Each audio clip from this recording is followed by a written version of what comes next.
Get ready because we're going deep. So bring your squid, dolphin, bonita bellies, and a big hook. Tonight, we're talking about swordfish.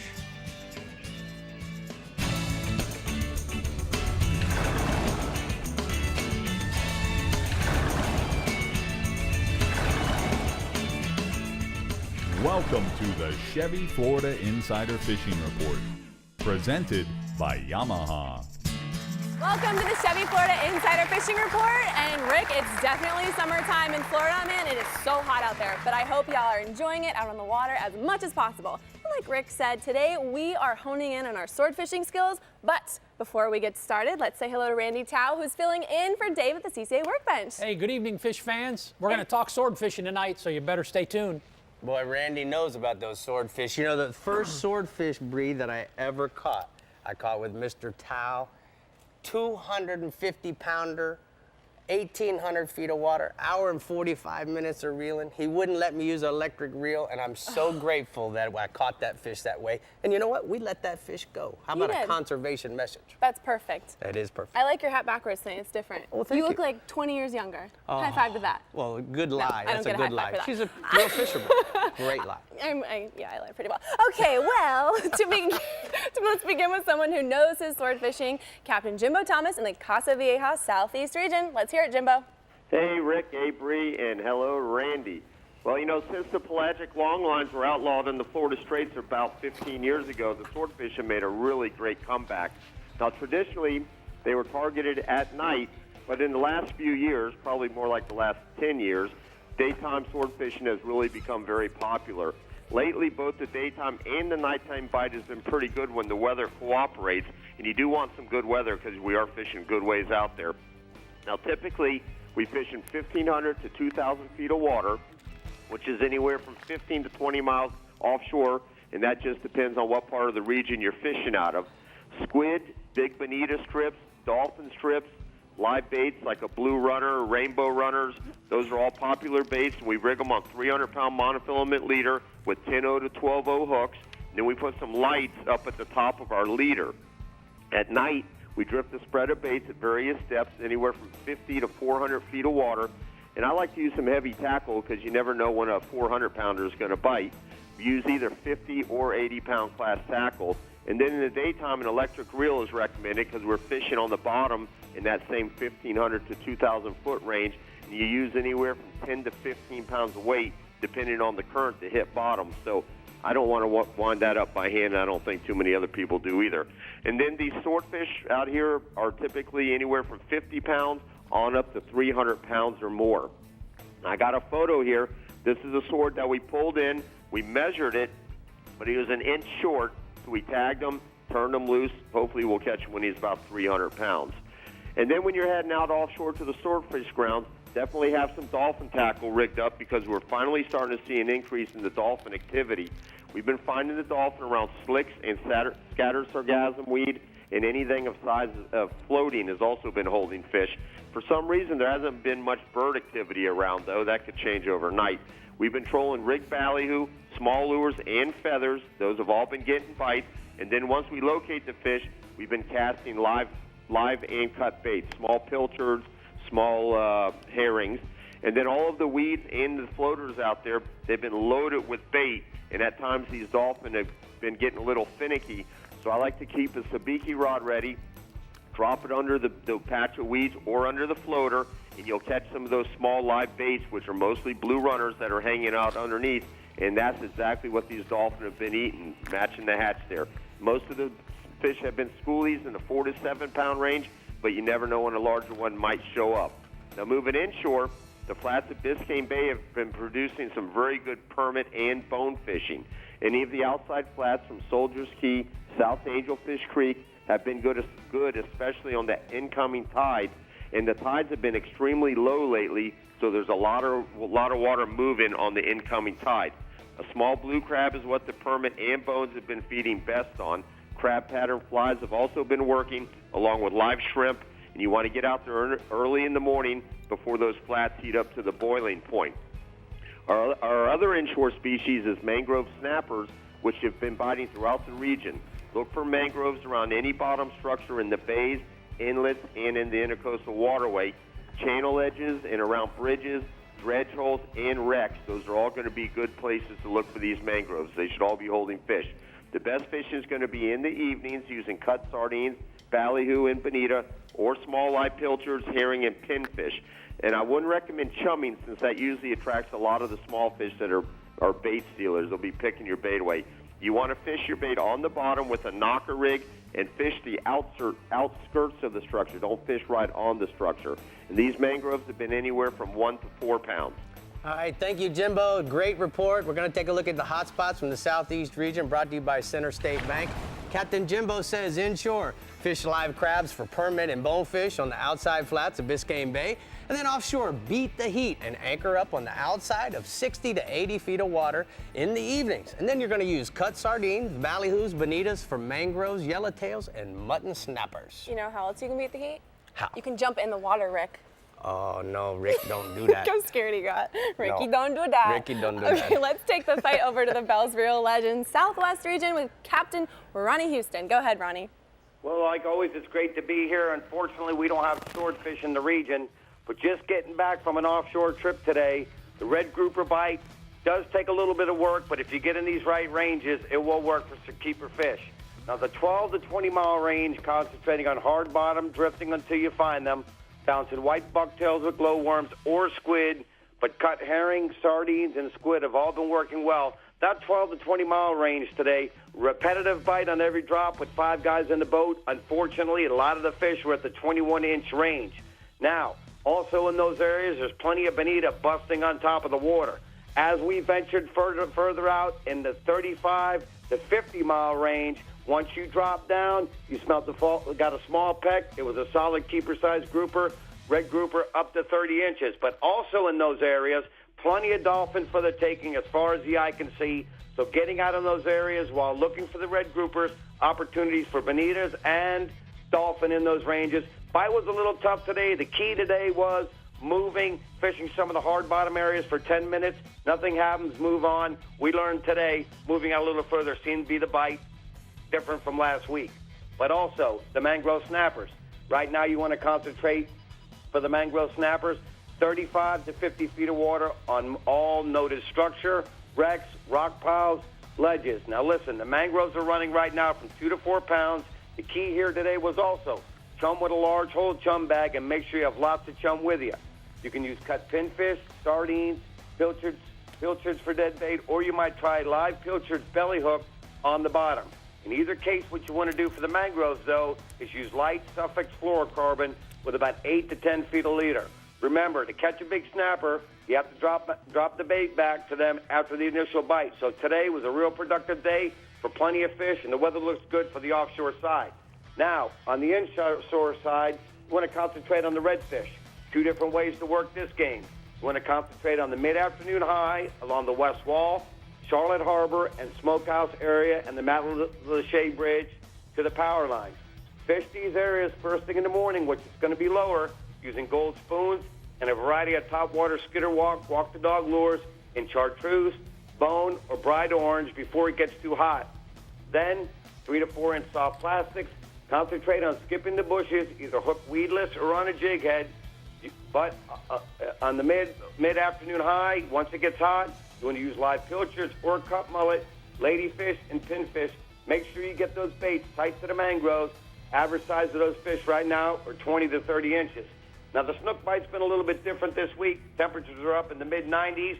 You want to concentrate on the late night outgoing from the late night outgoing till dawn, from Goodland to Gordon's Pass, fishing most intercoastal docks, seawalls, looking for fish in the lights or on the shadow line. Areas that seem to have good current flows seem to be producing a better bite. Areas where the current is slower, fish do not be as aggressive. Concentrate on using 1-ounce silver spoons, 2 to 4 inch paddle tails and swim baits. Also, the Bass Assassin shrimp and root beer or golden brim, as well as live shrimp, have been working. Nighttime snook bite, make sure you use heavy retrieve in the steady current. Slower current, bites a little tougher. All right, thank you, Ronnie. We're going to go ahead and take a look at the hot spots from the southwest region. Captain Ronnie says that offshore this week we should go yellowtail and mangrove snappers, 25 to 45 feet of water on the wrecks and the towers, chum on the slack using live shrimp and strips of squid, and then inshore tarpon late night incoming until dawn, bridge spans from Sanibel, Cape Coral, and Punta Gorda, Bree. All right, save the date, everyone. September 22nd is the CCA Homestead Banquet and Auction, which will be a night full of fun. I've been to one of these banquets and auctions before, and they're always a blast. So you won't want to miss it. Purchase your tickets. Visit ccaflorida.org to do that. But when we come back, we're seeing how the sword fishing fares down in the Keys, and then we're headed to the CCA workbench to go off the deep end with Rick and Randy, so stay hooked. Randy, what you got for us over there? Over here. You got it swimming. Ooh, it's got swimming. You got some moves there, boy. Food. The swordfish It's food. The Chevy Elephants Florida eating. Insider Fishing Report is brought to you by Chevrolet. Find new roads. Yamaha. Reliability starts here. Contender Boats. Performance through innovation. Humminbird. Simply, clearly better. Decks and Docks Lumber Company. Florida's dock and seawall supplier. And King Sailfish Mounts. www.kingsailfish.com. All right, guys, we brought you to this construction trailer to talk about trucks today. Anybody know which full-size pickup offers a V8 that can tow up to 12,000 pounds? The Chevy. Ram. I say Ford. What do you think? Whoa, what was that? What are you moving? We're going. It's the answer to the question, baby. Silverado. Yep. Chevy Silverado offers best-in-class V8 towing. You guys weighed me before I came in here? When you're moving a big offshore boat, it's all about thrust and trust. For thrust, nothing compares to the Yamaha purpose-built 5.3-liter V8 Power Pioneer. And for trust, Yamaha's new F350C model becomes the only outboard in its horsepower class to feature a 5-year limited warranty. Never settle for less than complete confidence and control in the open water. That's Yamaha V8 Power. Get the best and forget the rest. It's one of the most ancient forms of hide and seek known to man. And nobody knows how to play the fishing game better than the backcountry guides and offshore captains of the Florida Keys and Key West. Ready or not, here we come.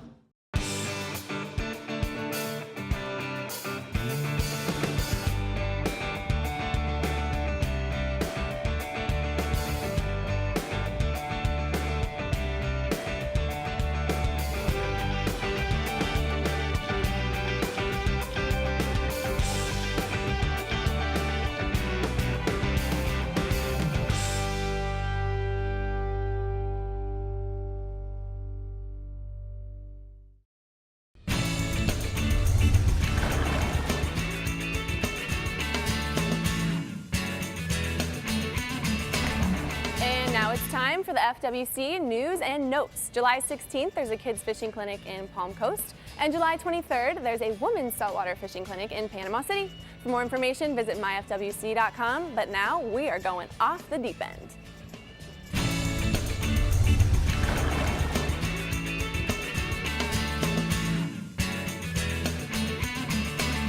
Well, we're here at the CCA workbench, and we're certainly hummingbirds off the deep end, and this probably is the deepest species of the 26 that we talk about when it comes to fishing for swordfish. So, Randy, you know, there's guys fish for them in the daytime, they fish for them at nighttime. What's the difference? Oh, there's a huge difference. You know, if you're going to fish during the day, just for example, you got to prepare and you have to rig totally different than you would at night. And you're fishing in 1,700, 1,800 feet of water with one rod usually, a lot of lead, 10 to 12 pounds depending on the current, and a long leader. And you're getting that bait down near the bottom. These fish are from the bottom up maybe 300 or 400 feet is where they're living. So as you're drifting, you know, your bait's down and you're drifting to the north, the Gulf Stream's running northeast. So you're going that direction, but your bait is out in front of the boat. So your bait's ahead of the boat, and you're trying to keep that line vertical. It's a job for one person driving the boat, another one watching the rod. And when you get a bite from a swordfish that depth, you don't see much of anything, just a little bit of tapping on the end of the rod like you saw when we caught your fish. Right. So the daytime fishing's a whole lot different than at nighttime. Nighttime you're drifting. You have multiple rods. You can fish as many as 6 rods, live bait, squid, you know, various things at different depths. Using a light to attract them, bring them Yeah, up. hydroglow light. You know, these Right. green lights work really cool. I've had bait come up to them and turtles and dolphin and all kinds of stuff at night. And really, you want the boat dark at night so you're keeping the light down. And the green light gives off just enough so you can see. And then your rigs are a little different. You know, your leaders are short. You're not fishing as much lead. You're fishing Lindgren Pittman lights, Right. which are, there's disco lights, there's blue lights, there's green lights, there's all these different things. And guys are pretty particular on what light works best for them. And, you know, it's a combination of things that you put on your line, on your rods, and you're catching them in the upper part of the water column, which is really cool. And you can stand up with these fish and use a harness and a fighting belt, and you don't have to have an electric reel, which is big. So in either case, though, the bait portion of the rig, whether you're fishing daytime or nighttime, that doesn't change much, right? Well, it does. Like, for example, this would be a bait you would use during the day. You know, notice it's not big. It's not a bulky bait. You've got to have a skirt in front of it so it swims through the water. Right. Remember, you're going 2 or 3 knots on average when that bait is down near the bottom. So that bait has to swim. It can't spin. You won't get a bite. Right. Same type of leader, but the nighttime you're going to fish a squid. You're going to fish a live bait, a blue runner, because you're going very slow. So you can use different baits. So the baits are going to change a little bit, but during the day, you definitely want that strip bait. You want something that's tough where they can hit it and not pull it off. All right, so any size hook you like better over another size? I've had more success on 9.0s and 10.0 hooks than I would a 12.0. We using a J hook or we using a circle hook? J hook mostly Right. on those, because here again, you're not setting the hook on them. It's more getting the bite in the rod holder. The rod holder's kind of doing it. When that pressure comes, it's gonna hook them. Sometimes you foul hook them. Now, you were telling me before the show got started, Randy, about some crazy stuff about what's this trolling for swordfish now we're doing in the Keys? It's not, well, it's happening in a lot of places. Guys are going at night, and the drifting has gotten poor because it's hard to get a bite, Right. you know, the old-fashioned way. So guys are rigging up like they're marlin fishing with lures, and they're trolling. They're putting a spread out at night. They're trolling around in the areas 1,600, 1,800 feet, and they're catching swordfish on the surface trolling at night. Come on. Oh, yeah. Brandon Mueller's doing it. Bouncer Smith is doing it in Miami. You know, these guys go out and they've been doing this. And, you know, the swordfish are probably in the upper part of the water column at night anyway. And we're drifting, and you're really a needle in a haystack. You could be a quarter mile inside or outside where those fish are laying. You never get a bite. So when you're covering ground, you troll right over top of them. All right, so if a guy's at home watching, he's thinking about going sword fishing for the first time, what are you gonna tell him to increase his odds? Well, first off, he's got to choose how to prepare. You're going to go daytime or nighttime. And then you want to get your tackle in order, because you have to have the right tackle in order to be successful. So to try to skimp on not enough weight or skimp on not the right leader or not the right bait, it's really a disadvantage. You're not saving anything. You're going to waste your time. Spend the money, buy a good outfit, buy braided line, and rig up properly to go daytime. If you're going to go nighttime, same thing. Rig up 4 or 5 rods, you know, get set up with your leaders, have everything ready to go, and give yourself a fighting chance when you go do it. Buy some live bait on the way out. You know another proven method? Call you. They can call me, we'll go catch one. No doubt about it. All right, so listen, you came up from the Florida Keys. Normally at this point we would toss this debris, but it is your turn as we speak. So why don't you tell the lovely viewers at home, all right, about what's going on in the Florida Keys this week? You got it. Hey, fish fans, you know, when we talk about sword fishing, that's one of my favorite fish to catch, has been my whole life. And we've got plenty of them throughout the Keys region, especially around Islamorada. A lot of guys are doing it, and mostly daytime. That's what it's come down to, is a lot of guys going during the day. They don't like to go at night, and the night fishing's been kind of tough. But 1,200 to 1,800 feet of water is where most of it happens, and you want to be rigged up for it with braided line, the right leader, and fresh bait, a fresh bonita strip, a fresh dolphin belly. These are things that are going to get you a bite for sure. Captain Brandon Mueller, he fishes out of Duck Key and he has caught to date over 1,000 swordfish to his credit, and he's really mastered this. He catches them pretty consistently. I wouldn't say every time, but pretty darn close, and he's one of the best down there. And he's also been doing the nighttime trolling, and he said he's caught him at night trolling as well. Great guy with a lot of experience doing it. And we've also got Captain Nick Stanzik, and his charter boat is the Broad-Minded out of Bud and Mary's. And Nick is a young guy. He's building a business. He's very good at it. And he's really, him and his family are the pioneers of this whole daytime fishing.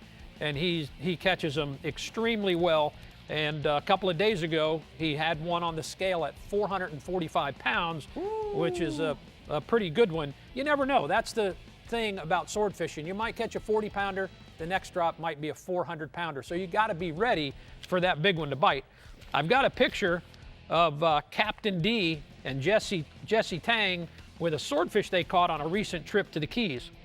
Man, that's a nice picture, Randy. Okay, what else you got for us offshore? You know, you got to talk about dolphin if you're talking swordfish. Kind of the same thing. You're offshore, you're looking, you're on your way out, you see the birds. Birds are key. Right now, the birds are going to tell the story, and understanding what these birds are doing. Working birds are the key. Flying birds really don't mean much. They're looking for something to eat. So if you learn how to understand what these birds are doing, you're going to be a lot more successful, and you're going to find out which birds are on fish and which birds aren't. Like our dolphin expert, Captain Brian Cohn, who catches more dolphin than anybody down there on a daily basis. He's catching big ones. He knows how to do it. He's very good. His charter boat's the Contagious out of Robbie's Marina. And I have a picture that he sent me the other day of a 40-pounder with Wilson from Houston, Texas, and his mate, Dan Nadoff, with a nice dolphin. All right, let's go inshore, bub. Snook fishing. You know, we got to talk about snook fishing because it's just been so good. And, you know, the backcountry is a big place. They can be on the beaches, the shorelines. There's a lot of places they can be. I had the pleasure last week with Captain Jim Ross, who was our Central East captain, and his girlfriend Robin. They came down to the Keys for their week's vacation, and I had a day off, so I took him in the backcountry to see if we could get on this snook bite, and we did. We got into him pretty good. Both Jim and his girlfriend caught some nice snook, and I've got a photo of a double header with the two of them of a couple of fatties. Wow, those are some nice fish. All right, what's the last species, Randy? Cobia.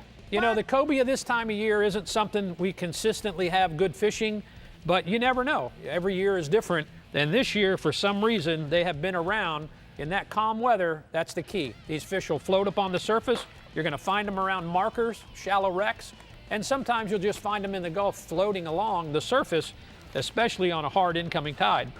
That same day, with Jim Ross and his girlfriend, we got into the cobias as well. When we got tired of the snook, the cobias showed up, and I've got a nice picture of Robin with one of her cobias. Man, that's a nice fish. All right, great report, Randy. We're gonna go ahead and take a look at the king sailfish hotspots from the Florida Keys. Captain Randy says that we're gonna fish for the tarpon at nighttime, very early before sunrise or 2 hours before, and then drift crabs under corks on the bay side of the Upper Keys bridges, and then offshore dolphins start at sunrise. Look in 600 feet of water for the birds. Keep heading south and be prepared with your rods rigged and ready so that when you find those schools of dolphin breed, you're gonna catch them. Wow, cobia, trolling for swordfish. What's going on down in the Keys right now? They're going crazy in the Keys. Crazy. Fish All right, crazy. Fish crazy. All right, let's check out some of the tournaments going on in the Florida Keys. The Key West Fishing Tournament continues through November 30th and targets 37 different species. There's free registration of catches and witnessed releases at tackle stores throughout the Lower Keys and Key West. The inaugural Key West Marlin pre-tournament is being held this weekend at the Hyatt Place Faro Blanco Resort and Yacht Club in Marathon and the Middle Keys. The top scoring team in the pre-tournament is to be entitled to free entry into the Key West Marlin Tournament. And that Key West Marlin Tournament is set for July 20th through the 23rd and is held in conjunction with the island's annual Hemingway Days Festival. There's $50,000 in cash prizes. Teams of up to 4 divers can compete for cash and prizes at the September 10th Lionfish Derby in Key Largo. Divers who remove invasive lionfish from the Florida Keys National Marine Sanctuary waters can win for most, largest, and smallest lionfish. But now, Rick, let's see what tournaments Andy Newman has for us to feature this week. Let's see. Well, hi guys. You know, we've been talking a lot about summer fishing tournaments for the past few months, but the fall seasonal contests in the Florida Keys are just a short time away. The first among them, the Robert James Sales Slam Celebrity Tournament. It's set for September 9th to the 11th in Key West, and it starts the annual Redbone Celebrity Tournament series that raises funds for the fight against cystic fibrosis. The slam targets tarpon, permit, and bonefish to achieve that coveted Flats Grand Slam. More information at redbone.org, and for more details on other angling competitions and summer travel details to the Florida Keys, it's always flakeys.com. All right, guys, it's time for Ask Captain Rick, and tonight we have questions from our live studio audience members. And will you please introduce yourself and ask Rick your question? Hi, I'm Michael, and my question will be, what's the best rig setup to tackle shallow water snappers? Man, that's a good question, especially this time of year, Michael. And I got to tell you, the thing that I like the best is using cut pinfish. And the reason why is because there's a lot of small snappers around. So you're going to want to use maybe 5 or 6 feet of Suffix fluorocarbon leader, a circle hook. But when you use that chunk of pinfish, you cut it in a steak. The key is that those fish will go in and they'll snap on it and chew on it, but the little ones won't be able to get it. It draws the attentions of the big one, and guess what? He's going to run in, grab it, let him take the line, and when he takes that line, then when he stops, then reel down and set the hook. That's going to work very well for you. What other question you got, Bree? You got all that? Nope, that's all that. That's all? You got it? Okay, good. All right, your turn. Please introduce yourself. Hi, I'm Steve Batten, and I wanted to know if it's true you got your start from W.T. Riley. Absolutely right. That's my uncle, and I got it when I was 8 years old. He and I fished the tournament on Lake Okeechobee, and he put me in the back of the boat and handed me a bait caster, and I was casting and backlashing, casting and backlashing. Well, at the end of the day, I got caught an 8.5-pound bass, and from that point on, I was hooked. And just for the record, that was the first tournament that I ever won. So, what do you got, Bree? Where are we going? Those are some great questions. Hurry up before I start bawling about WT. Oh, no. Okay. Well, if you have a question for Captain Rick, send in a good quality horizontal video to our website, ChevyFloridaInsiderFishingReport.com. And remember, the question should be 30 seconds or less, or you can just come to one of our studio audiences and ask him a question yourself. Okay, next up on the line is the Northeast and Panhandle regions, but you'll have to stick around if you want to hear those weekend bite secrets. We'll be back in just a sec. Look at that swordfish. Beautiful. The Chevy Florida Insider Fishing Report is brought to you by Bass Assassin and Saltwater Assassin, the best lures, period. Blue Water Outriggers, everything for your outdoor adventures. The American Fishing Tackle Company, precision tackle and performance clothing since 1958. Costa Sunglasses, see what's out there. And Casa Vieja Lodge, 5-star angling in beautiful Guatemala. I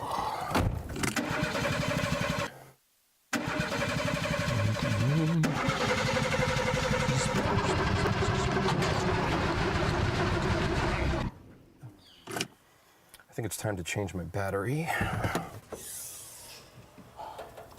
Now you do it. Get AC Delco batteries at Bennett Auto Supply. Plus, get $10 off your first online purchase when you register at BennettAuto.com. Bennett Auto Supply. Do it yourself, but not alone. How can you turn a redfish into a new truck or boat? Catch a CCA Florida Star Tagged redfish. Prizes from Conley Buick GMC, Contender, Pathfinder, Hells Bay Boatworks, and Sea Hunt boats. Complete with Yamaha motor and trailer. Win your share of $500,000 in prizes and college scholarships during the summer-long tournament. Other great prizes from Academy Sports and Outdoors, Bad Boy Buggies, Power Pole, Costa Sunglasses, and more. Register now at ccaflstar.com. As close as you're gonna get to a sure thing for catching billfish is Casa Vieja Lodge. They're here, man. This has been a 20-year run, buddy. These things haven't left, this whole cycle. When it comes to sail fishing, this is the real deal.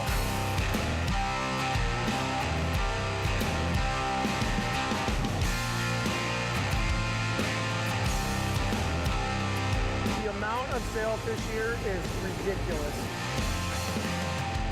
Today, we're talking about cars, But there's a catch. You're only gonna answer me in emojis. This all-new 2016 Chevy Cruze has built-in 4G LTE Wi-Fi with 24 gigs of data. Wow. Describe how you feel about the Cruze. It's pretty darn cool, man. It's hot. Simple as that. The Honda Civic doesn't have all of that. Is that a Ninja? Can't be seen in this car. Welcome back, everyone. We have a new contest, which may be one of my favorites because we want you to enter to win a fishing trip with myself and Rick, as well as a 2-night stay at the Guy Harvey Outpost in Isla Mirada. To enter, visit any Bell's outlet store, our website at the Chevy Florida Insider Fishing Report.com, and also on our Facebook page. It'll be super fun. I can't wait to see who wins. Okay, Rick, who's that handsome guy sitting with you over there? This handsome man sitting with me is Bill Shedd, the president of AFCO. You know, Bill, we've been involved for a very long time, but there's something that we need to talk about, and more importantly, the Hub SeaWorld Research Institute is somebody who has been a leader in fish hatcheries. So why don't we tell everybody what we got a new project coming? Yeah, for some 40 years, the Hub SeaWorld Research Institute has worked with the sport fishing community to bring white sea bass back in California. And so we developed a close relationship with them, and they've developed a lot of talent. Fishermen talk to each other, so fishermen in California talk to fishermen in Florida about this expertise. The folks here have been wanting to develop a hatchery in the Panhandle, and they sent out members of CCA Florida to look and see what was happening. They were impressed. So they came back and talked to folks at the FWC. They went out to California, visited us at the Hub SeaWorld Research Institute as well, and thought, okay, we've been wanting to build a hatchery in the Panhandle. These are partners that we should be working with. That's really awesome. Now, Bill, we're talking about building a hatchery in the Panhandle. What kind of abilities do we have why did we pick the Panhandle, first off? Well, the state of Florida picked that area, and I don't know the reasons, but they wanted one there. It ended up in Pensacola because the mayor of Pensacola heard that what was going on with this conversation, and he came out and visited us, and he got excited, and he came back and helped sell the state on picking Pensacola for the location. So do you have any idea what kind of species we potentially could raise there? You know, it's wide open. The capabilities at the Hub SeaWorld Research Institute and other partners that will be developed in Florida is really extensive, so it's really wide open. It could be any one of a number of a half a dozen species, and the plan is to not have it be a species, but to be multiple species. Well, we want to help get this project started. So, Sportsman's Adventure Productions, as well as myself and Kathy Murphy, what we want to do is we want to present you a check for $20,000 to maybe help break the ground. We know it's going to take a lot of money. But we want to make sure that we can do our part and give back, because you know what? That institute, which is what your dad started, was all about giving back to the fisheries and the community. It was, and thank you. This will go a long ways until we get sorted through the BP money that's coming from the hatchery spill, but this helps us go a long ways to get started. Thank you, man. That's awesome. Thank you. Thank you for everything you do. Thank you. the Institute for all the great research projects that they've done, and we're looking forward to more jobs like this and getting it done. Right, Bree? It's awesome. That's absolutely correct. Rick, sometimes you are just so cool. Sometimes. Like times like this. I just love it. Okay, well, from his garage, Captain Tommy Derringer is here and FaceTiming us from the Strike Zone Northeast region. Hey, Tommy, what's up? Hey, Bree. You know, there's not a whole lot of people that are targeting swordfish here in the Strike Zone Northeast region, but you know, there is a core group of anglers that get out there and they catch them pretty good. You know, the best time of year to catch the swordfish here in my region is going to be the fall through the early winter, although we do catch them year-round. Most of the captains that I spoke to say that the moon is going to play a key role in that swordfish bite. Now, a few days before the full moon is typically going to be the best, and the fish tend to feed when the moon is rising, and they seem to quit as it sets. Now, that being said, most Northeast Florida anglers are targeting the swords at night, and I spoke to Captain Jeffrey Crabtree. He likes to start down on the south end of the region towards Ponce, and then drift north, ending up in St. Augustine by the end of the night. Now, they use some pretty heavy tackle out there with big squid rigged on a 10-aught J-hook along with a strobe and about 24 ounces of lead. And they're fishing in over 1,000 feet of water, and they're going to have baits at varying depths from about 100 down to about 400 feet. Now, there are also some anglers starting to do more and more daytime sorting as well. And those guys are going to use electric reels, and they're going to fish in about 1,500 to 2,000 feet, and they're going to drift their baits pretty close to the bottom. And not a whole lot of people are willing to go that 80 plus miles to get to those depths, but if you do give it a shot, the sword fishing is pretty darn good out there. And I got a picture here. This is a couple of young guns that are willing to make that ride to the deep stuff. This is Colin Phillips and Nate Clardy with a nice daytime swordfish they caught about 80 miles east of St. Augustine. Now, staying offshore, you know, there's a lot of people out there fishing for kingfish right now. This past weekend, we had one of the bigger kingfish tournaments of the year. It was the Ancient City Game Fish Association Fish Challenge, and there were some big fish caught. It's about 80 pounds with 2 fish is what won it. Now, most I got say the majority of the kingfish are out deeper in about 80 foot of water or more. Kind of structure, holding bait, including wrecks, reefs, and ledges. And there's still a good number of blue runners around, and a lot of those bigger kings have been coming off those blue runners. And you can sabiki those blue runners up at many of the nearshore wrecks right now before heading offshore. Now, there are a few kings on the beach, but we do expect more of them to show up as we get closer to the next full moon. Now, moving inshore, you know, there are so many flounder around right now, they're literally flying out of the water. Now, on my charters this week, I've seen tons of flounder going airborne, chasing small shrimp that are everywhere right now. Now, we've got a midday negative low tide this weekend, and the last hour of that tide is gonna have the flounder fired up. I spoke with Captain Chris Herrera from PalmCoastFishing.com, and he says the creeks just south of the Matanzas Inlet are loaded up with those flounder right now. He says they're stacking up in the deeper creek bends, and he's catching them with either a mud minnow or a small finger mullet pinned to a 1/4 ounce jig head, and he's fishing the last of the outgoing and first of the incoming tide. And he's also targeting some of the small runouts right along the ICW where those small shrimp and minnows are getting flushed out with the last of the tide. No matter where you're fishing for them, just remember to slow down your presentation, and once you get a bite, let them chew on it for a good bit before setting the hook. Now, I got a picture here. This is Matthew Pincombe with his first ever flounder he caught on one of those creek bends using a mud minnow for bait. What a great picture, Tommy. I love it. He's stoked, man. You know, staying inshore, even with the water temperatures sometimes near 90 degrees this week, the redfish bite has been really good. And we've got an awesome tide to toss topwater plugs at first light this weekend. Now, with that high outgoing tide, the redfish are going to be patrolling the edges of the grass lines, looking for finger mullet to feed on. With the water so hot and murky, it's probably a good idea to stick to the creeks and the flats closer to the area inlets like Guana River in St. Augustine or Chickapit in Jacksonville, as they're going to have some cleaner, cooler water. Now, I also spoke to Captain Buzz Brandon from NortheastFloridaAngling.com, and he says he's been doing well at tossing the Rapala Skitterwalk in the holographic bone chartreuse color in the Mill Cove and Dunn's Creek areas. Now, he's targeting broken marsh, grass islands, points, and submerged oyster bars with those topwaters. Now, most of those redfish chasing down those topwater plugs are going to be in the upper slot range. And speaking of upper slot redfish, I've got one last picture. This is Callie McCandless with a nice one she caught with me in St. Augustine on a redfish pattern skitterwalk. All right, Tommy, you must have a storm nearby. We're cutting out a little bit, but somehow or another we managed to get through it. We're going to go ahead and take a look at the hot spots from the Northeast region. See you next week.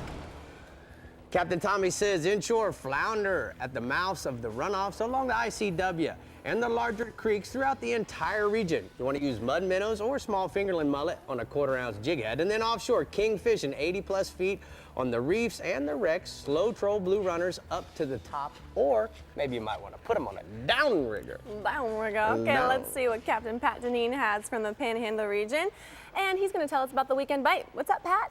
Hey, Bree, I tell you what, the swordfish up here, it can be a year-round fishery, but the calmer months of the summertime is definitely when the most of the attention is spent on them. You know, it's calmer offshore, and that's the time that most guys are going for them. Right now, the northern Gulf, both daytime and nighttime, the spur, the steps, the dumping grounds, the Soto Canyon are all prime time areas. There's some big fish being caught, quite a few in that 150 to 250 pound range. At night, the crews are drifting and staggering baits, squids, Boston mackerels at depths range from 50 to 300 feet, using 200-pound leaders and a light 15 or 20 feet above the bait. And then during the daytime, breakaway leads, light sticks, and then a tougher, more durable baits like a dolphin skin or a bluefish or a Spanish mackerel are generally sewn to the bait and then fished close to the bottom in 900 to 1,200 feet of water. And then there's also a bunch of other deep water fish being caught. The barrelfish, escalars, pomfrets, they're caught while we're targeting the swordfish. But this summer's been a particularly good summer for sword fishing. And there's a photo there of Seth Miche of Fort Walton Beach. And it's a nice swordfish he caught daytime fishing off the Panhandle. Man, that is a nice one, Pat. Winner. What else you got for us offshore there, Bubba? Rick, offshore the king mackerel bite. I spoke with Captain Justin Leake of Panama City, and he says that kings are thick as fleas on the natural bottom and structure within 9 miles of the beach. They're so thick he can't hardly target other fish on the structure because the kings are cutting them off. If he's trying to chum up the snappers, he's getting king mackerels. Most of them are 6 to 12 pound range, and there's occasionally large one as well.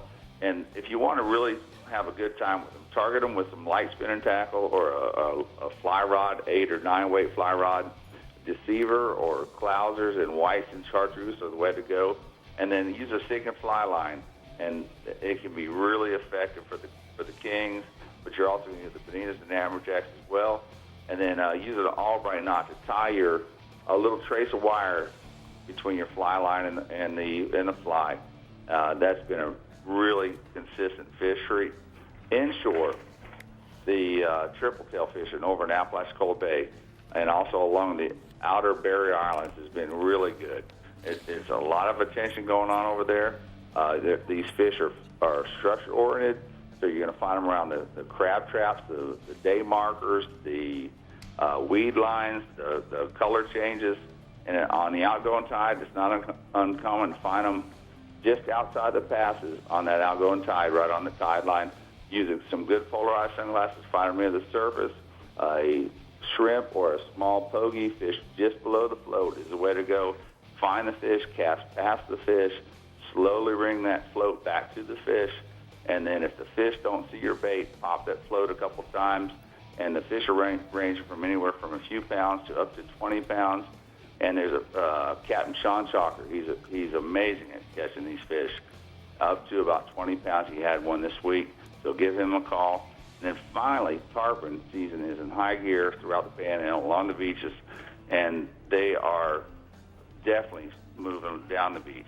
Over in Apalachicola, the best fishing will be in the passes and along the beaches, St. Vincent Island, around the bait schools, using Labrador pogies on a circle hook above the causeway between East Point and Little St. Mark's River. You're going to find these fish, milling around.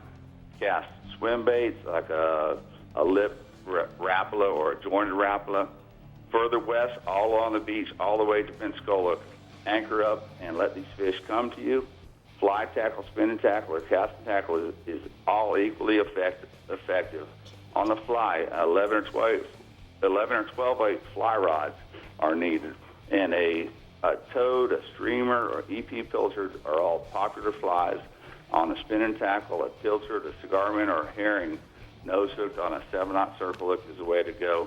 And if you want to go artificial, a lightly weighted soft plastic 6 to 8 inch hoagie is really effective. The tarpon are running 50 to 100 pounds. All right, thank you so much, Pat Tar. We're going to go ahead and take a look at the blue water outrigger hotspots from the Panhandle region. Captain Pat says inshore, king mackerels. The bite are early in the morning, strong incoming tide inside St. Andrews Pass.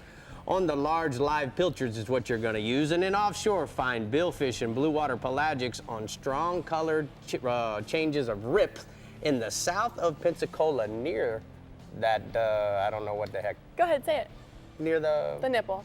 The nipple. That's what it said. Okay, everyone, get ready for your favorite captain from the Central West region. And I was then, afraid. Geez, Rick. We're checking out some new products, so don't swim off or swim to the nipple. Rick can't say it without laughing. The Chevy Florida Insider Fishing Report is brought to you by the Florida Keys and Key West. Come as you are. FWC, the Florida Fish and Wildlife Conservation Commission. Navionics, we start where the road ends. Soft Science, supreme comfort footwear. Center State Bank, we believe in community. Real legends, exclusively at Bell's. And Maverick Boat Group, makers of premium boat brands Maverick, Hughes, and Pathfinder. At Yamaha, Reliability is a family tradition. Meet the next generation. 4 new advanced technology-inspired inline 4-cylinder performers. Bred from the reliability and boater satisfaction that is part of Yamaha's DNA. They prove that when power gets lighter, faster, stronger, and smarter, boating gets even better. And more satisfying for boaters like you. You know there's more to it than luck. There's fishing the right bait, the water temperature, the wind, the season, and then there's the boat. We'll put it simply, the boat matters. To own a Contender is to own the best sport fishing boat on the market, period. Contender offers the most comprehensive model range with bigger, faster, and more fuel-efficient boats than the competition. There's only one choice for serious anglers. Contender Boats. Performance through innovation. Shallow Rap Shad's a jerkbait with a secret move. When you pause, the lure slowly rises. I tell you, man, it makes fish come unglued.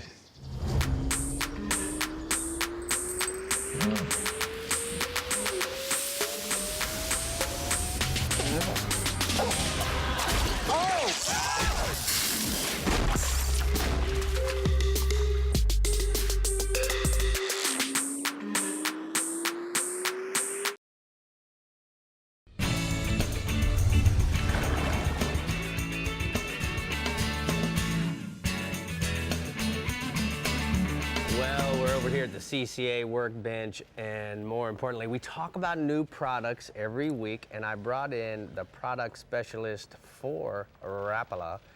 And Mark, we got some things, some really cool things to talk about. Yeah, and a lot of it's your fault, Murph. You know, it's always my fault.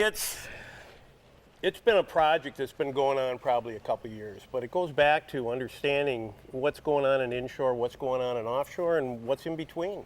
And really getting an understanding working through you and finding out what we need to do to make lures that are going to trigger fish to bite.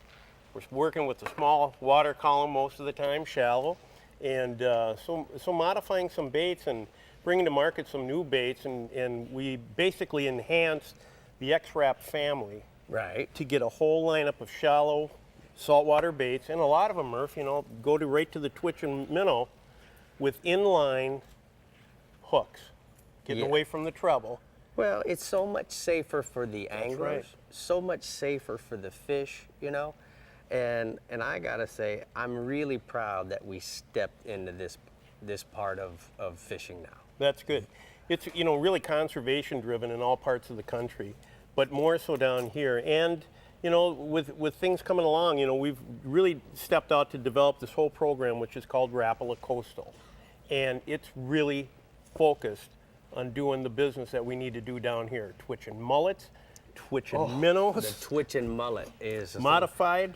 Look at this, guys. If this doesn't get you going, then you might as well just go, I don't know, go badminton or something, because this guy here, he's shaped like our pilchard, he's shaped like our mullet.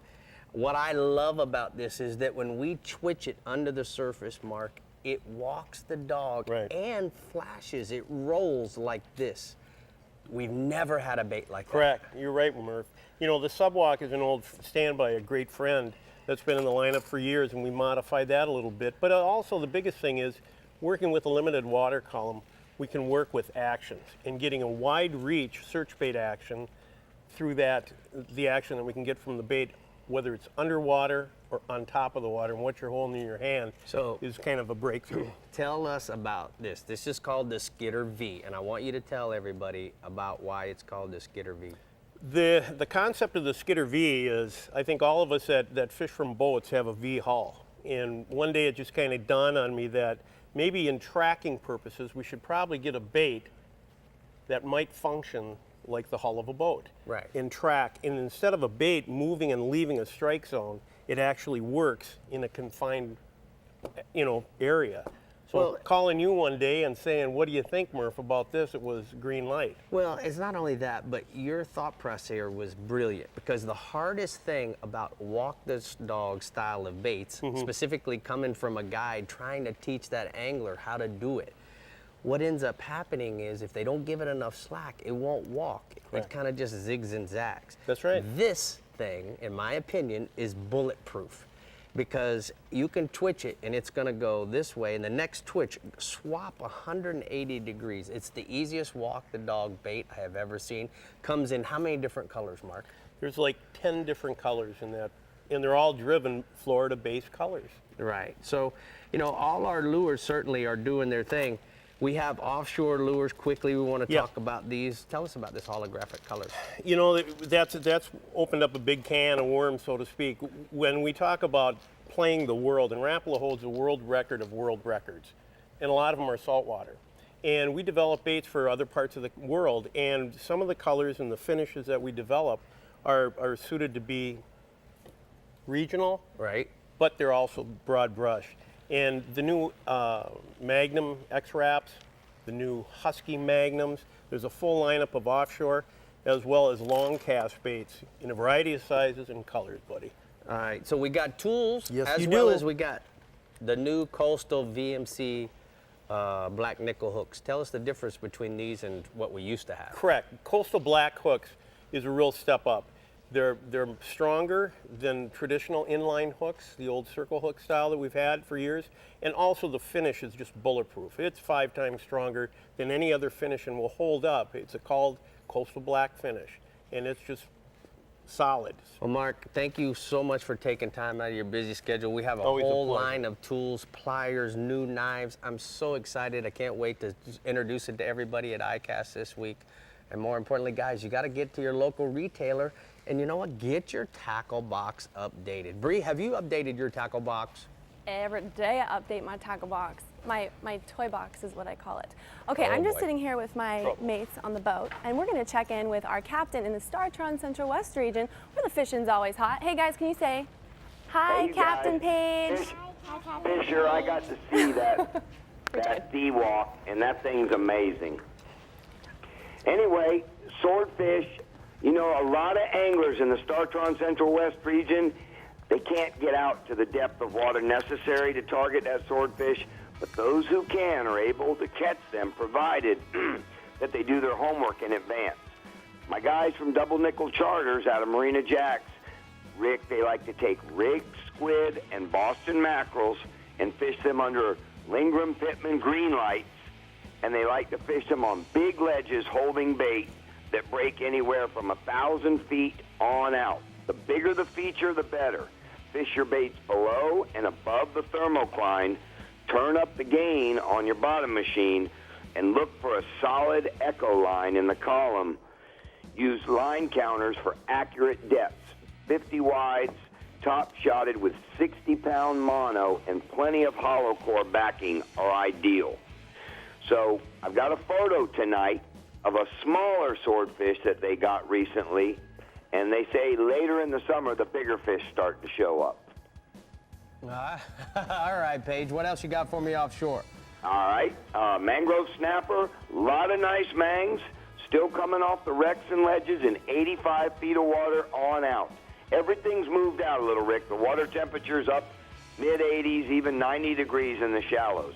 The key has been chumming the fish up away from the structure, getting them turned on, and then using light enough leader to fool them into biting a hooked bait. 15 to 20-pound fluoro coupled with a light 2 or 3/0 light wire circle hook has been getting the job done with a mixture of live and cut pilchards. Moving inshore, tarpon, still a lot of tarpon being caught in my region, and a variety of ways to take them as well. You can still fish for them along the beaches with live crabs or thread fins, free-lined or corked, as well as anchoring up a couple hundred yards off the beach and soaking 2 or 3 dead shads on the bottom. Shads also known as a menhaden. I know it sounds funny, but this time of year it's a very effective way to get that tarpon to bite. And if the heat is too much for you, try fishing any of our area bridges which cross our inlets or passes. Like, for instance, Longboat Pass, New Pass, and down at the Venice Jetties, they've been catching some nice ones at night, too. Cool thing about the nighttime bridge fishing is you can do it from your boat or from land. Free-line jumbo shrimp or pinfish are good baits for getting that tarpon at night. You want to throw lures, try the 4-inch live target gold glitter shad.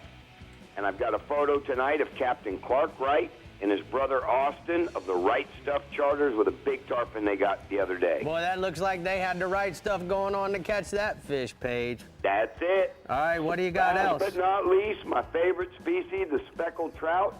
Summertime, hot water's in full swing, like I was saying, but anglers working the deeper 4 to 6 patches of sand and grass throughout my entire region are getting rewarded with some excellent trout action, as well as a mixture of bluefish, spannymax, and jacks.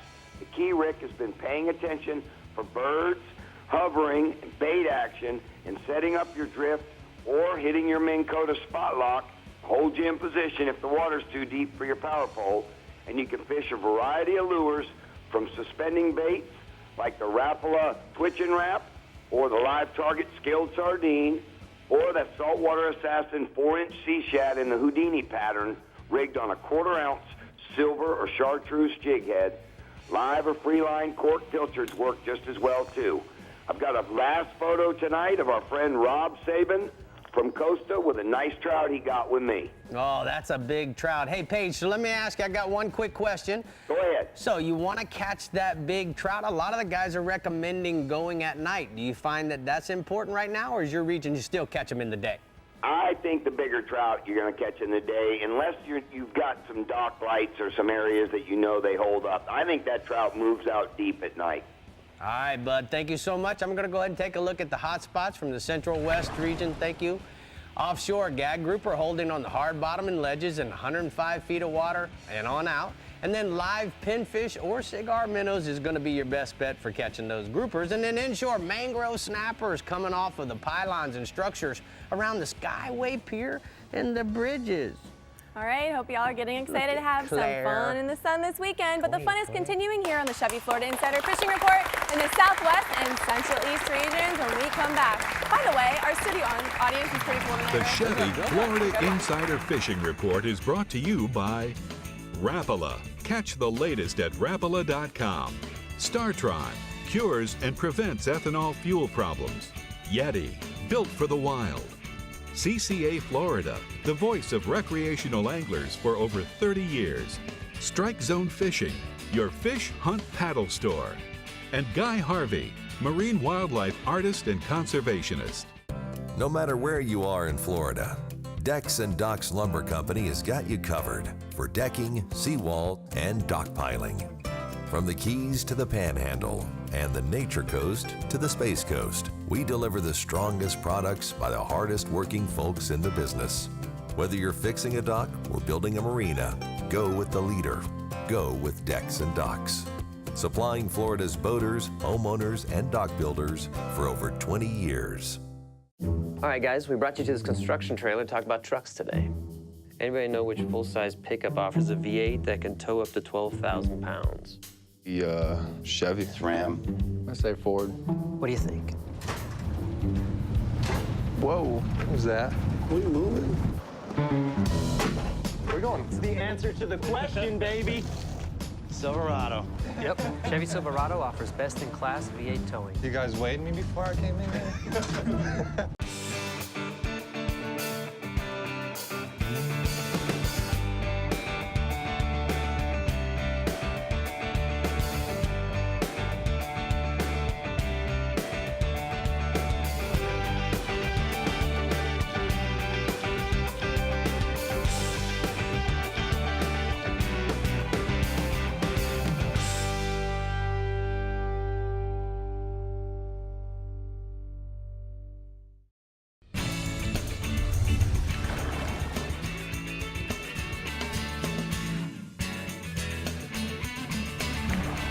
Today's Power Pole tip of the week is about the remote controllers that Power Pole makes so that you can control your poles. So let's start off with the first one, the original. The original is a key fob. Now it's really cool. It's just a simple double click to make your poles go down. Or if you want to make them come up, we're going to just double click and they come up. If you want to stop them, you can simply just push it one time and it'll actually make it stop. Now Power Pole has also created some foot switches, And these foot switches have changed the way the bass guys and certainly the technical poling skiff guys are using them. We can mount them up on the top of our poling platform. We can have them on a casting platform or up there where we're running our trolling motor. It allows us to have more control over our whole boat. The other thing that comes to mind is the advanced dash switch. The great part about this is it actually allows you to do more things, and we're going to talk about that in next week's Power Pole Tip of the Week, how this dash system really works. Man, if you don't have a power pole, you're missing out. That's all I can say. Boat control at its finest. Exactly. Okay, let's hear from this super captain, Jeff Hagman in the Yeti Northwest region. Hey, Hag. How you doing? Pretty darn good. 2 power poles, not 1. 2. Oh, okay, sorry. Then you don't spin. 2's always better. You don't do that spinning thing. Swordfish, we got them, but you're going to have to make a run in my region. It's a long way out there, but we really do have a really great sword fishery. You want to get to that 1,200 to 1,600 foot range. That's where they're going to be at, same as the rest of the region. Day and nighttime both works in my region. Most of the guys do the night fishing in my region, and lights, squid are the best baits. Everything that you've heard about on the reports so far does work in my region, but you're going to burn a lot of gas getting there. Most of the time it's an overnight thing, but there are a few guys in my region that do go out there and get it. But we got a lot of right now is blackfin tuna, and Captain Terry Connor of Hook 'em Area Charters out of St. Pete reports a good tuna bite right now, and as little as 62 feet of water. You want to look for frigate birds, scattered sargassum weed, and bait. And you want to get in there and either slow troll, live baits, or fast troll like braid tremblers and that blue and black or black and silver, or get in an area where you're seeing them. They get over a few wrecks in our region and some artificial reefs in that 62-foot and out to 100 feet of water, and you can get out there and actually chum them up, go to the bridge, catch a lot of bait, take a lot of chum with you, a lot of live and a lot of dead, bring them right to the back of the boat. Another way to go catch them is you can get out there with the shrimp boats while they're dumping their bycatch first thing in the morning. You'll be running to them in the dark, pretty much. Get out to them. If they're anchored up and dumping their bycatch, just pull up behind the back of the boat, cast a live bait between the nets and right where they're dumping, or a dead bait, and let it fall back. If they're actually dumping on the move, you can get up behind them and get right between their nets, and as they're dumping their bycatch, you can troll right behind them and pitch baits towards their transom, because they're usually going pretty slow as they're doing this. Average fish right now is averaging anywhere from 15 to 20 pounds. All right, let's go inshore, Hag. Yeah, go ahead. I got Captain Pat McGriff out of Keaton Beach right now. One more cast charters. He's reporting a good trout bite right now. They're a little deeper because the water temperature is a little bit warm. You want to get in that 4 to 7 foot of water. The fish are averaging anywhere from 16 to 18 inches. And you want to use a Cajun Thunder because you're fishing in that deeper water with either a jig head or a pinfish behind you. You want to make a lot of noise for those trout to find you because you're fishing that deeper water, and it's going to be harder for them to, hey, look up and there's a bait. So that Cajun Thunder really makes a big difference either with a lure or a pinfish, small pinfish behind it. And I think you better Navionics. Yeah, I do have the Navionics. I'm dying over here. I'm laughing at Bree, how she's over there wiggling the cork like it's about to yank it out of the wire. So let's take a look. Hey, now, Hag, what we're going to do is we're going to talk about 2 inlets. We want to talk about the Clearwater Inlet and then Hurricane. So if we take a look at the second map, the key, guys, is right now these inlets, these passes are full of big snook. Now remember, on the incoming tide, you're going to want to stage out towards the mouth because the fish are going to feed into the current. Remember, as you look at that, what will happen is it'll actually slide the fish up against the sides during the higher volume. Now, up at Hurricane, remember the outgoing tide is going to push the bait along this edge. And in so doing that, that's where you're going to want to stage up. You can use live croakers, you can use pilchers, but remember the drop-offs as the higher volume of current, what you can do is line up here, which will remove you from some of that current. Outgoing tide's going to be the best. The reason why, the water's going to be a little dirtier. So keep that in mind. All right, Hag, what do you have for me also inshore? I got scallops. They're doing really good right now. Mario Costello out of Homosassa. The scallop limit's been coming in rather easily. 4 to 5 feet of water. That Gomez Rocks area seems to be a place everybody's liking to go right now, and limits are pretty easy to obtain. A lot of the cleaning stations are filling up quick, so if you want to get them cleaned by somebody else, get your limits early and get in there to them. Right now, most of the scallops are on top of the grass. The water is really clear. You can see them. You don't have to do a lot of digging down. A little tip with scalloping, try and keep your feet up and your fins out of the grass, and you won't stir up the bottom as much and make that silt layer come up. So if you stay floating and keep your feet off the bottom, your visibility will be better and you'll catch a lot more scallops. Remember to fly your dive flag. And right now, still going out through our whole region, the tarpon fishing is really good. Still going good. The whole region's reporting good fish. I was in the river today and even saw a bunch of juveniles in the Tarpon Springs River today at an anchor float. All right, good job, Hag. We're gonna go ahead and take a look at the Florida outdoor experience from the Northwest region. Inshore, redfish on the top of the tide use cut pinfish or ladyfish for bait. And then offshore, snappers on the high relief structures in 40 to 70 feet of water use a tail hook shrimp on a 1/4 ounce jig head. Now listen, when you go to shake a lure, it's not a shake like this, Bree. It's just a little movement. Because my man over there, Manny, he can't run the camera like this. It's just a little jerk, okay? Oh, I was just trying something different. Oh, it was different, Giving him all a challenge, you know. Go away. Captain Jim Ross, just get off the camera. Captain Jim Ross is locked and loaded in the Bell's Real Legends Central East region. Give us some words of wisdom. Jim, did you have fun in the Keys? Okay. Just do your report. We're good. Two things real quick. I guess Manny needs to step his game up to keep up with Bree. And two, yes. I'm so glad that Hageman gave us that scallop report because I'm going with my son this weekend and I'm really looking forward to it. Now, getting onto the swordfish, it's not a real popular species in the daytime in my region like it is down in the South Florida part of the state.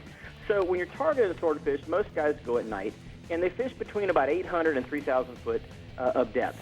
Most of the anglers start right around the 12 to 1,500 foot mark. They set their gear up and see which way the boat drifts. Now, if it starts drifting towards shore, that's okay. You know, if it drifts away from shore, that's okay. You want to give it about 30 minutes to an hour before relocating for another drift, unless you get a strike within that time frame. And then a lot of times, guys, especially if they mark really good bait like squid or other bait fish on their depth sounder, they'll power drift using their boat motor to kind of stay in a certain depth so they don't move out of that depth.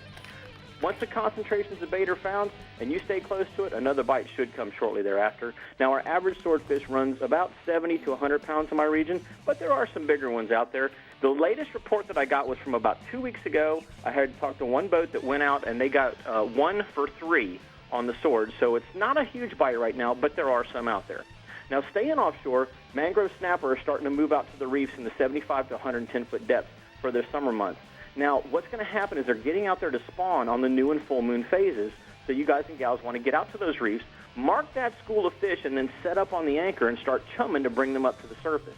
You want to use a mixture of ground chum and chunks of bait. That seems to work best for those keen-eyed fish. Now, the chunks are the key here. You want to use about an 8-foot piece of Suffolk fluorocarbon. That's about 20 to 25-pound test. And you want to put a small VMC, about a 5/0 7385 circle hook in there and put it in that chunk and let it drift back, and those bigger mangroves should pick up those baits. And, of course, then you're going to have to put maximum pressure on them to keep those fish out of the reefs. Even with that light leader, you can still put about 10 pounds of pressure on these fish without busting off, because most of these fish are going to be 5 to 8 pounds, and some of them are running up to 12 pounds. So as we get closer to the next full moon, you guys and gals get ready, because that nighttime and afternoon bite's going to be really good. Now, swinging inshore, snook has started to heat up, and it's blazing hot out there, but you know what? The snook bite's been pretty good, too, especially in the south part of my Central East region. Captain Mike Pepe at tarpondancer.com has been using a combination of 3 to 4 inch lip diving plugs and streamer flies near mangrove-covered shorelines and around the spoil islands down in the south part of the region, and he's catching good numbers of these fish right now. Now, the snook are showing up in the surf zones as well between Floridana Beach and Cocoa Beach, so look for big snook anywhere near those rocky outcroppings along that stretch of the beach. The other thing is the beach snook have a tendency to be much, much larger than the river fish, and some of those fish are 35 to 44 inches. Now, to catch them, you want to use a live pogie or an X-Wrap 12 or 14 size plug. And I guess if you guys and gals go out there and stand on the beach or on some of those rocky outcroppings, you can actually land them from the beach. You don't need a boat to do this.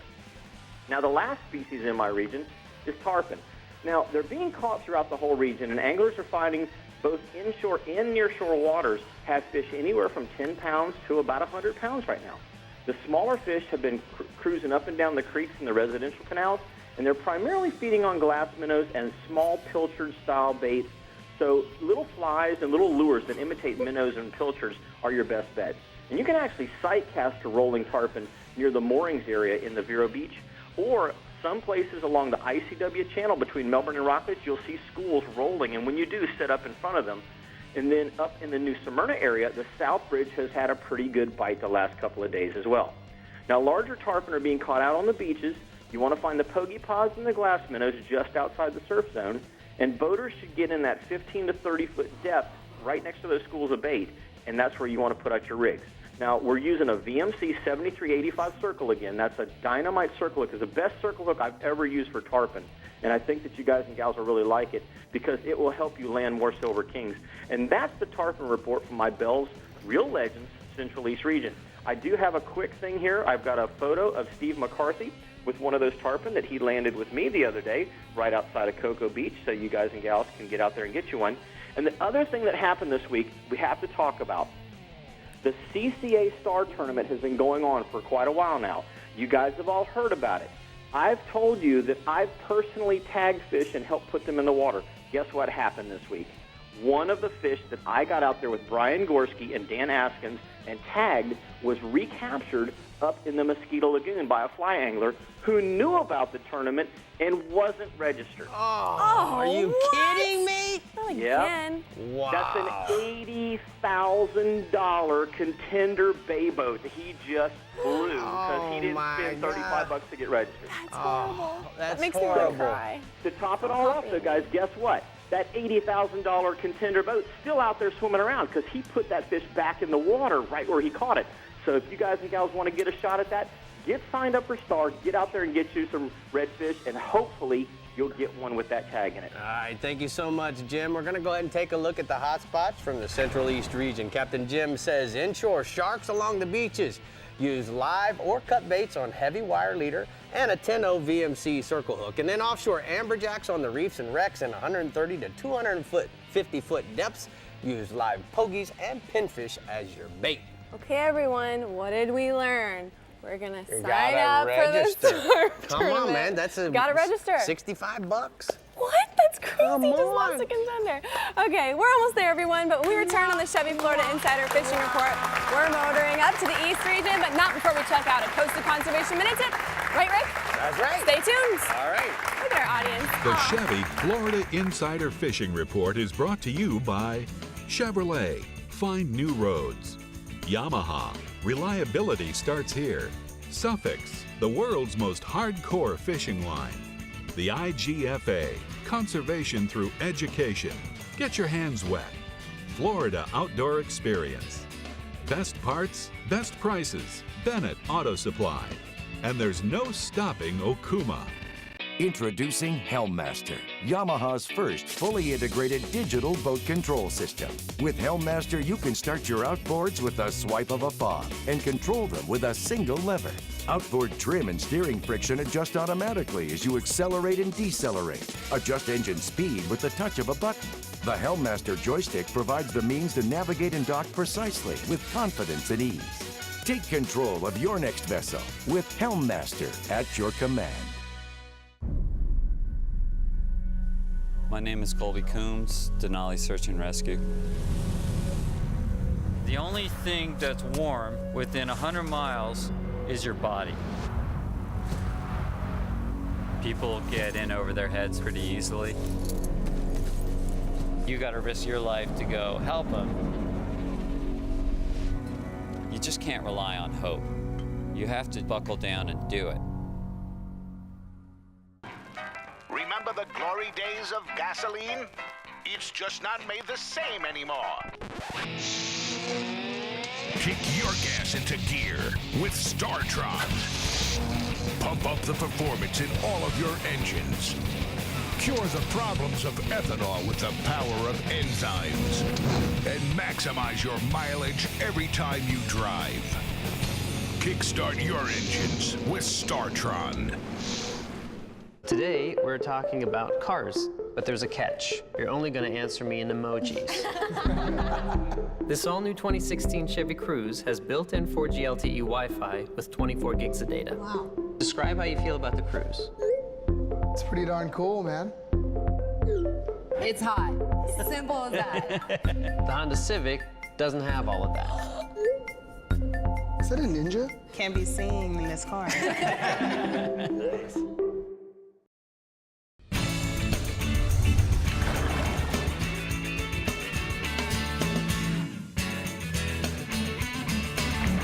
Today's Costa Conservation Minute is about kicking plastic right out of your boat. Now understand that plastic is a petroleum-based product and it is not a renewable resource, so it needs to be recycled. Now unfortunately, there's 35 billion plastic bottles that are made in the US and 10% of those end up in our oceans. So the reason why it's important to recycle them is because certainly it's hard to get rid of the plastic. So what we're doing now on the Murphy's Law boat is we're using our ice bag as a garbage bag. And as we run into a water bottle or possibly a Lunchable or even a tea bottle, what we simply do is put it in the ice bag, and then at the end of the day, I just take it and put it in the recycle bin, and I've done my part for the environment. So remember that we want to get rid of all this plastic, and it's a way of thinking. And that's today's Costa Conservation Minute. We're here with our friends again on our boat over here. Let's catch up with Captain Mike Holliday in the Decks and Docks East region, where the swordfish like chilling in the daytime just as much as in the nighttime, right, Mike? Yeah, that's pretty much the case. You know, July through October is a prime swordfish season in my region, mostly because that's when we get the calm seas that allow access to the fish. The best stuff's going to be on the southern end off Palm Beach County with a nighttime bite in anywhere from 1,200 to 1,500 feet of water, daytime bite in 1,400 to 1,800 feet. If you've never chased swordfish before, start with a swordfishing chart for the area. You can buy those in most tackle shops. They have the most popular spots marked. It's all about depth when you're, where the fish are holding when you're going to go out sword fishing. So before you go out, try to get some intel on how deep the action is taking place. And start there. Listen to your VHF radio. If you hear people hooked up and they catch a few fish, note the depth. If you hear a few fish caught, then that's where the fish are holding. You want to move out to that. You can use 50 to 80 pound tackle, 250 pound leader, 16-0 to 18-0 circle hook, or if you like a J hook, you can go to a 12-0. For baits, blue runners, goggle eye, tinker mackerel, and squid. Those are probably the most popular nighttime baits. Dolphin and bonito bellies are real popular for the day because they don't spin as much when you drop them down quickly. At night, you can fish as many rods as you feel comfortable with. 4 is probably the norm. Baits placed in 50, 100, 200, and 300 foot depths. And the average swordfish in my region is going to be somewhere between, like 50 and 200 pounds. The other thing, we've been waiting all summer for the sailfish bite to kick in, and it is definitely here. The best stuff seems to be in 60 to 180 feet of water from the Juneau Pier all the way to the St. Lucie Power Plant. Find a good rip, an edge, a color change, and slow troll it or drift it with live baits, or even better, live chum and bring the fish into you. Look for the floppers and floaters, and then run right to those and put your baits out.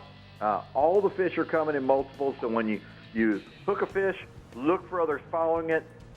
We had a triple header and 2 double headers on Friday doing that. Most of the sales are big. 30-pound tackle is probably the way to go. That'll help you avoid getting spooled or wearing in fish to exhaustion. Match that up with 60-pound fluorocarbon leader, 7.0 VMC tournament circle hook, and a live pilchard, threadfin, or sardine. Even mullet are working, and we caught a couple of flying fish the other day too, and we caught a fish about 60 pounds on that. Average sailfish, 50 to 60 pounds. A lot of big fish out there right now. I got a photo. That's Joe Ballag. He caught his first sail in 130 feet of water off Jensen Beach, and that fish ate a live pilchard, and it was part of a double header. So multiple fish coming right now. All right, Mike, what you got for me inshore? Well, we've been having a late season push of tarpon on the beaches, and at the same time, our resident fish are starting to show up in places like the Loxahatchee River near the Boy Scout camp, around Harbor Ridge, in the North Fork of the St. Lucie River, Big and Little Mud Creeks, Grand Harbor up in Vero. The best bites have been at dawn and dusk, but you can get bit all day if you put your time in. Live bait by far is going to outfish lures. Mullet, pinfish, pilchards are the top baits. And that's for the fish on the inside. On the beach, get in front of the schools and pitch crabs or pilchards or thread fins ahead of the fish and let the fish swim up on the bait. Don't bonk them on the head. As I like to say, gifts from God do not fall out of the sky. There's also a lot of fish in the inlets on the outgoing tides in the evenings when the boat traffic's really subsided. Average inshore tarpon's going to be like 20 to 80 pounds. The beach fish are going to be more like 50 to 100 pounds. The other bite, mangrove snapper is starting to school up in all the inlets in my region right now, particularly around the rock piles at the mouth of the inlets and the bridges that are close to the inlets. You can fish the rocks on slack tides and do well, but if you really want to rack up good numbers of big mangroves right now, you want a live chum with juvenile pilchards or sardines. Get the chum line going, the fish are going to come right to you. The best part, there's usually plenty of chum baits nearby the inlet. That's what they're hanging out there for. By far the best bait for mangrove is going to be the 3 to 5 inch Spanish sardine. But if you can't get them, greenies, pilchards, and shrimp will all work really well. Pitch them up against the rocks on 20-pound tackle, 30-pound fluorocarbon leader, and a 2-0 or 3-0 circle hook, and just hang on. Average snapper is going to be 1 to 3 pounds. There's going to be 5-pound mangroves in the mix, so you're going to eat well if you're going to go out and snapper fish right now. Hey, Mike, it's been blistering hot. What about the bass fishing? Has the heat affected them? It really hasn't hurt them in the beginning of the day. Middle of the day, really shutting that bite down. So you want to be on the water really early. I was talking to Captain Scott Martin out of Clewiston. I was talking to him yesterday. He was saying the bite on Lake Okeechobee right now out of Clewiston has been strong. Despite that algae bloom out in the middle of the lake, the fish are on the shorelines, and the bite's been consistent early in the morning, like out in front of JNS Fish Camp, and also on the west side of Lake Okeechobee near the water tower. Look for diving seagulls at first light. That'll show you where the school and bass are feeding on the shad schools. You can throw topwater plugs, lipless crankbaits, white spinnerbaits, basically anything in the shad colors, and do really well on the school fish. That's from like safe light until about 8 a.m. Then it's time to head out to the outside grass lines and fish live shiners or a 10-inch June bug colored worm. And if you're gonna fish worms, fish the edges of the grass, fish them really slow. That's where you're gonna get your big fish bite right now. The guys fishing artificials are getting 20 fish a morning. The guys that are shiner fishing are catching up to 50 fish. So the bite's still really hot on Lake Okeechobee, but it is early. It's over by about 11 o'clock. Very, very thorough report this week, Mike. We appreciate it. And we're going to go ahead and take a look at the decks and docks hotspots from the East region. Inshore tarpon at dawn in the mouth of Big Mud Creek in the Indian River. Live mullet, 4-inch saltwater assassin shads with a 1/4-ounce jig head is going to work for those poons. And then offshore, mutton snappers off their Jupiter Inlet in 80 to 110 feet of water. Spanish sardines or 40-pound fluorocarbon leaders is what you're going to need to catch those guys.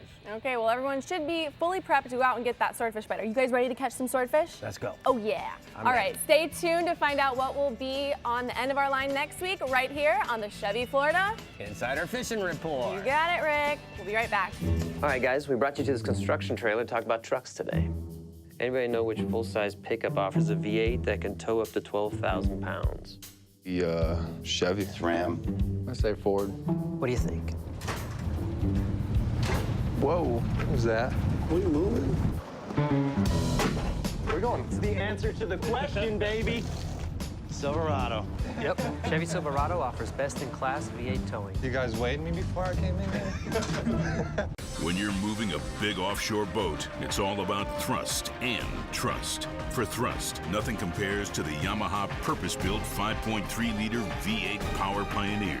And for trust, Yamaha's new F350C model becomes the only outboard in its horsepower class to feature a 5-year limited warranty.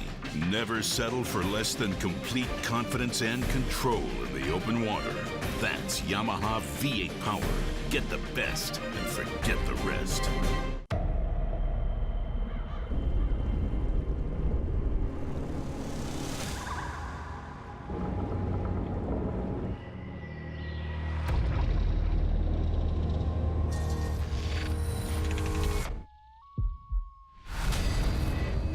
Uncompromising. Like the fishermen who swear by it.